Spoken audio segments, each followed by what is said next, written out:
महमूद रामपुरी का एक शेर है, मौत उसकी है करे जिसका जमाना अफसोस, यूं तो दुनिया में सभी आए हैं मरने के लिए। दोस्तों, आप देख रहे हैं न्यूज़ 18 का सोशल मीडिया प्लेटफॉर्म। मैं हूं विशाल आजम। कहानी ब्रुसेल्स की है, बेल्जियम की राजधानी या दारुल हुकूमत ब्रुसेल्स। ब्रुसेल्स की एक मसरूफ दोपहर थी। जैसे हर रोज 54 साला डेरिस एतौनान अपने सुपरमार्केट की तरफ जा रहे थे। मोहल्ले में हर कोई उन्हें जानता था, आसपास के लोग उन्हें पहचानते थे, क्योंकि वो सिर्फ एक दुकानदार नहीं थे, बल्कि ऐसे इंसान थे जो हर किसी को मुस्कुराकर ग्रीट करते थे, गुड मॉर्निंग, गुड इवनिंग, सलाम करते थे, जरूरतमंद की मदद करते थे और अपने इलाके में इज्जत की निगाह से देखे जाते थे। उस दिन भी वो मामूल के मुताबिक ट्राम नंबर 55 में सफर कर रहे थे। ट्राम जैसे बसें होती हैं, मेट्रोज होते हैं, उसी तरह से ट्राम जो बेल्जियम में काफी कॉमन है, तो ट्राम नंबर 55 में सफर कर रहे थे। अचानक ट्राम के अंदर शोर उठा। एक शख्स एक खातून पर चीख रहा था, उसे परेशान कर रहा था, उस पर फब्तियां कस रहा था, उस पर रेसिस्ट जुमले कस रहा था। वो उसे नस्ली और नफरत अंगेज जुमले कह रहा था, जिसे आमतौर से वहां इस्लामिक फोबिया कहा जाता है। खातून खौफजदा थी। कहा यह जा रहा है, जो रिपोर्ट से बात सामने आ रही है, वो खातून एक अरब खातून थी। लेकिन उस ट्राम में मौजूद कई लोग खामोश तमाशाई बने हुए थे, और जो शख्स उस खातून को परेशान कर रहा था, उसकी तरफ देख तो सब रहे थे, लेकिन कोई कुछ कह नहीं रहा था। शायद लोग डरे सहमे हुए थे, शायद वो उलझन में थे। लेकिन डेरिस एतौनान खामोश नहीं रह सके। उन्होंने देखा कि एक बेबस औरत की इज्जत को पामाल किया जा रहा है, उसे परेशान किया जा रहा है, और उसे बार बार नस्ली इम्तियाजी जुमले उसके पर कसे जा रहे हैं। उन्होंने आगे बढ़कर उसे रोकने की कोशिश की और यह कहा कि यह गलत है, आपको ऐसा नहीं करना चाहिए। डेरिस एतौनान का यह कहना, ये चंद अल्फाज, लेकिन हुआ क्या? इन लफ्जों में इंसानियत बोल रही थी।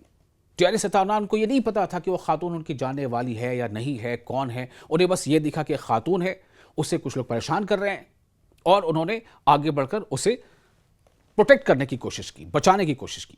ये वो लम्हा था जब डेरिस ने फैसला किया कि वो तमाशाई नहीं बने रहेंगे। वो जानते थे कि यही फैसला उनकी जिंदगी का आखिरी फैसला क्या साबित हो जाएगा। ऐसा उन्हें पता भी नहीं था, वो नहीं जानते थे। उनको बस ये पता था कि इसे औरत की मुझे हिफाजत करनी है। गुस्से में भरे हमलावर ने उनकी बात बर्दाश्त न की, और जैसे कि रिपोर्ट्स में बातें सामने आई हैं, रिपोर्ट्स के मुताबिक उस हमलावर ने एक भारी चीज से डेरिस एतौनान के सर पर हमला कर दिया। वो जमीन पर गिर पड़े। उस चलते ट्राम में मौजूद लोग सहम गए। चंद लम्हे पहले जो शख्स एक औरत के लिए ढाल बना था, अब खुद जिंदगी और मौत की जंग लड़ रहा था। उन्हें हालांकि फौरी तौर पर वहां पुलिस पहुंची, उन्हें अस्पताल मुंतकिल किया गया। डॉक्टरों ने पूरी कोशिश की, मगर वो कोमा में चले गए। डेरिस एतौनान कोमा में चले गए। वो एक सुपरमार्केट चलाते थे, एक दुकान चलाते थे, उसके शॉपकीपर थे। उन्होंने उस खातून की हिफाजत के लिए इंटरवीन किया था कि कोई खातून को क्यों सताए, लेकिन हमलावर ने इन पर ही हमला कर दिया।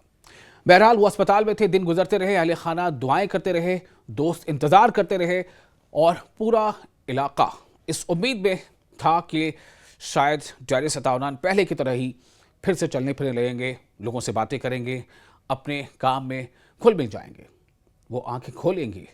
लेकिन इतवार की सुबह, जी हाँ, ये इतवार जो अभी गुजरा है, एक अफसोसनाक खबर आई। डेरिस एतौनान इस दुनिया से रुखसत हो गए। खबर फैलते ही ब्रुसेल्स गम में डूब गया। लोगों ने उनकी दुकान के बाहर फूल रखे, ताज़ियती पैगामात छोड़े और आंसुओं के साथ उन्हें याद किया। बरसों से जिन लोगों ने उन्हें जाना था, वो यकीन नहीं कर पा रहे थे कि एक मेहरबान इंसान अब उनके दरमियान नहीं रहा। शहरी लीडरों ने कहा कि डेरिस ने इंसानियत का साथ देने का इंतखाब किया। उन्होंने एक अजनबी खातून, एक अजनबी लेडी के लिए आवाज उठाई। हालांकि वो खामोश रह सकते थे, वो अपनी जान बचा सकते थे, वो नजरें चुरा सकते थे, मगर उन्होंने ऐसा नहीं किया। उन्होंने इंसानियत को चुना। आज ब्रसेल्स में बहुत से लोग उन्हें सिर्फ एक दुकानदार के तौर पर याद नहीं करते, वो उन्हें एक ऐसे इंसान के तौर पर याद करते हैं जिसने नफरत के सामने सर झुकाने से इनकार कर दिया। ایک ایسا شخص جس نے ثابت کیا کہ بہادری ہمیشہ ہتھیار اٹھانے کا نام نہیں، کبھی کبھی بہادری صرف یہ ہوتی ہے کہ آپ ظلم کے سامنے کھڑے ہو جائیں اور کہیں کہ یہ غلط ہے۔